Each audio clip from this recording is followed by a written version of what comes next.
Hello，最近的榴莲鸡块真的是超火了，广告到处都是。那今天我不是要来给你们广告这个榴莲鸡块有多好吃，我今天是要跟你们分享一下我们怎么样在家里也可以做这个榴莲鸡块，因为我看网上还没有人出这个教程。那么今天我就来跟你们分享一下。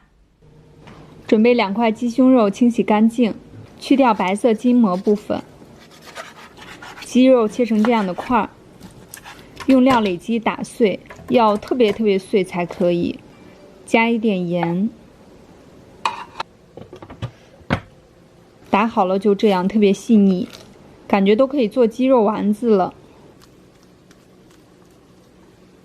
榴莲提前去核，放冰箱冷冻，一定要冷冻。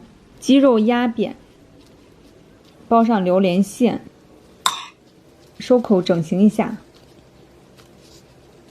放冰箱冷冻2个小时。这是冷冻好的鸡块，只要1个鸡蛋黄部分，加入面粉、盐、清水，搅拌均匀，这样比较细腻的这种面糊就可以了。鸡块就可以裹上面糊，准备油炸了。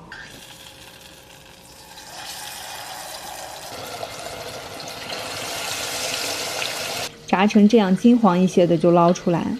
这是上一次吃剩下的酱料，今天我们就用它。没有鸡块我也喝不到饮料。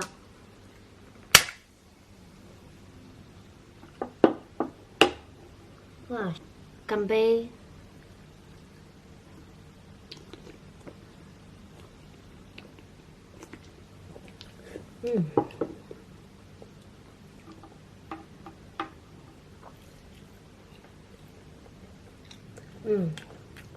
真好吃。鸡块你们应该了解我最爱吃了。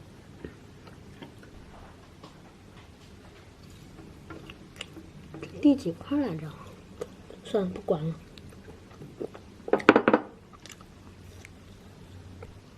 这榴莲鸡块你们要趁热吃，有脆脆的。